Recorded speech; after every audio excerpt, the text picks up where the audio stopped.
Olá, mais um Vó em Quarentena. Hoje, entrando na maioridade, né? O 21º programa. E eu, na outra vez, eu falei daquele macaco, né? Que viveu há 4 milhões de anos atrás e que do aperfeiçoamento desse animal é que surge o Homo sapiens, né? E o que nos diferencia, né, dos outros animais, eu estava lendo um livro que diz que o que nos diferencia, o que nos deixa original, é que nós, apesar de muitos animais sonharem como nós, seres humanos, somos capazes de externar esse sonho, né? Por meio da linguagem, por meio da cultura, da arte. E o desenho foi a primeira forma de escrita do ser humano, né? Quando ele começou a escrever, desenhar nas cavernas, enfim, fazer registros desenhados nas pedras, né? E aí essa arte, esse desenho, ele dá origem a 2 ramos, né? Um que é a escrita e o outro que é a arte. E eu trabalho e tenho um ateliê de arte em ladrilhos de papel. Esse ateliê é para adultos e ele funciona, ultimamente ele está funcionando de forma virtual, mas ele funciona presencialmente.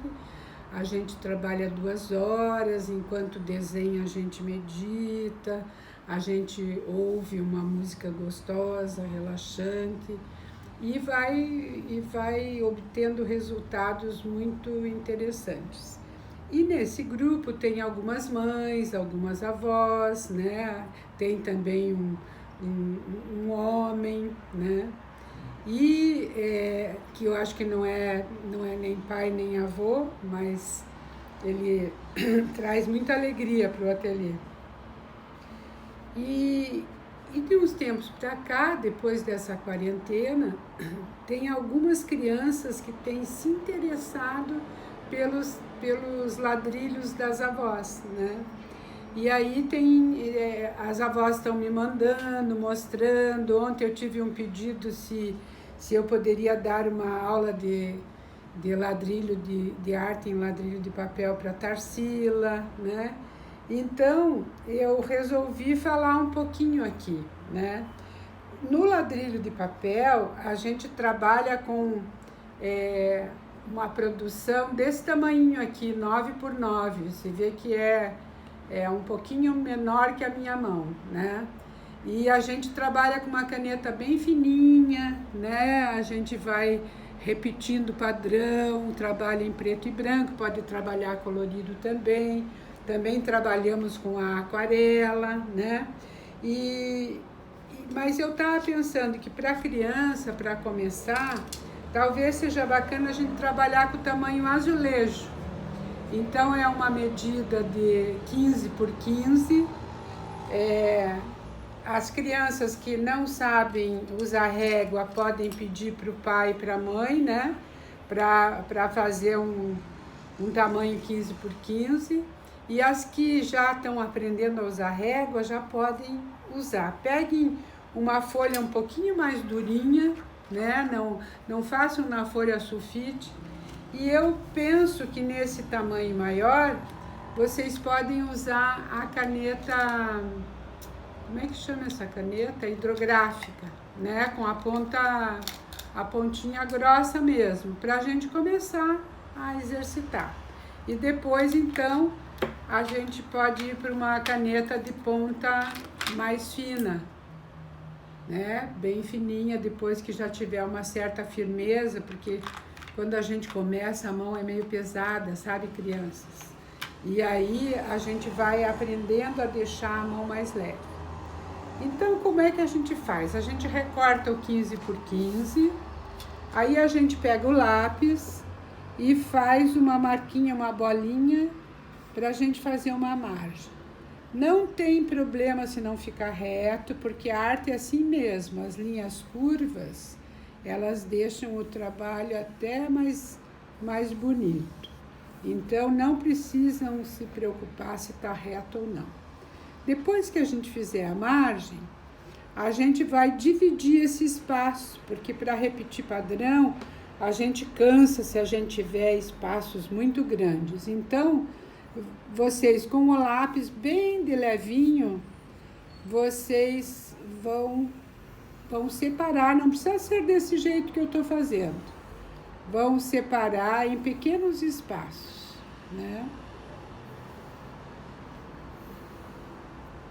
E aí, antes de trabalhar aqui, vocês vão numa outra folha, vocês vão ensaiar, né? Então, vão pegar a canetinha e vão fazer formas bem devagar para ficar bem arrematado. Então, a bolinha fica redonda.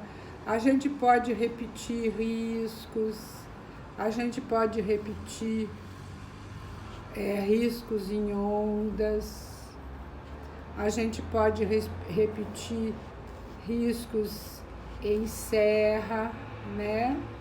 Procurando fazer mais ou menos a mesma distância.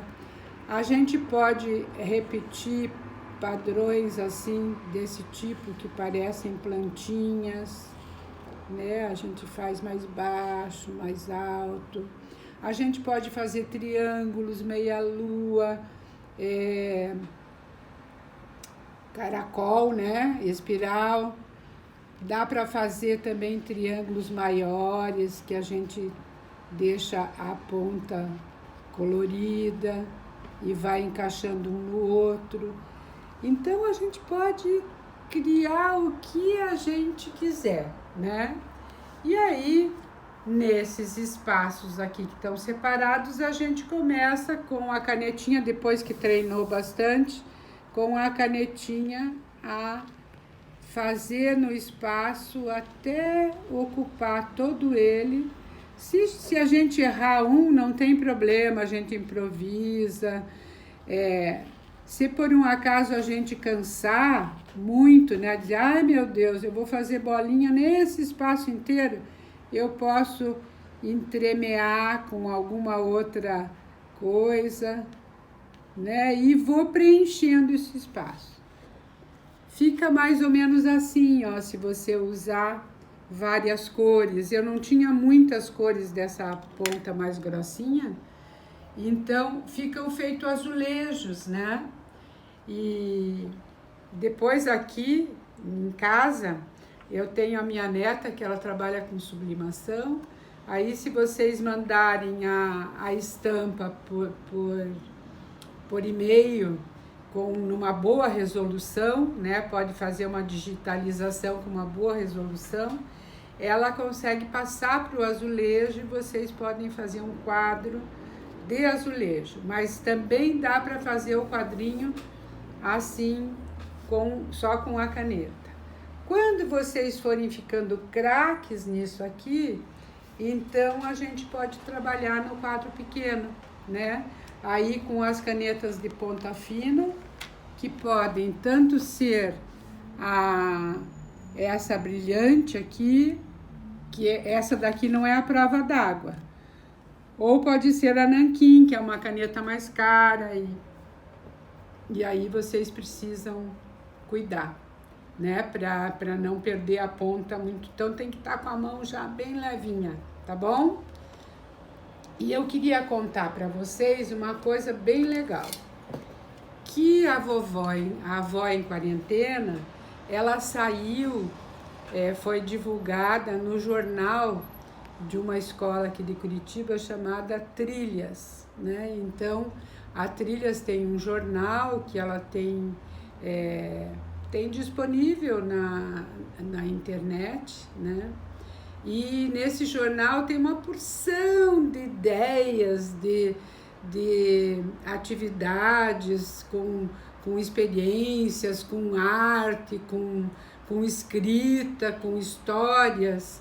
E lá né, dentro desse jornal tem a sugestão da Vovó em Quarentena. Então, vocês, se tiverem interesse, procurem, porque está muito bem feito, é um trabalho de arte virtual muito bonito, muito bem feito e muito assim, com muitas ideias, né? E é muito rico de ideias. Então, para encerrar o nosso dia de hoje, um dia dedicado à expressão gráfica mais antiga, que é o desenho, eu vou terminar com um desafio, que logicamente eu não vou dar a resposta e vocês, se quiserem, me mandem para saber se está certo. Se está certo. Se era bacana a solução que vocês encontraram. Então, o desafio é o seguinte: um diretor de uma escola recebeu uma denúncia de uma aluna dizendo que as provas do 7º ano foram roubadas por um aluno do colégio. E aí o diretor disse: mas como assim? Não, ele estava de uniforme, ele era magrinho, alto, estava com o uniforme do colégio, ele estava vestido com uma máscara vermelha, uma luva, ele tinha uma pasta marrom na mão, e ele entrou na secretaria, eu vi quando ele entrou, né? E ele também tinha uma tatuagem de 3 trevos de 4 folhas na mão. E aí o diretor ficou olhando para ela, ele já estava querendo investigar, querendo ver o que tinha acontecido. Aí ele ficou olhando para ela e disse assim para ela: 3 dias de suspensão. A senhorita está mentindo. E ela ficou assustada, ela tinha ido fazer uma coisa que ela achava que era boa para o colégio. E aí o desafio é: por que o diretor deu uma suspensão para ela e o que fez ele dar essa suspensão e imaginar que ela estava mentindo? Ok? Então, quebrem a cabeça, me respondam, vão lá no canal, comentem, curtam, compartilhem e vamos levando o Vó em Quarentena aí pelo mundo afora, né? Para os adultos e para as crianças. Beijo grande!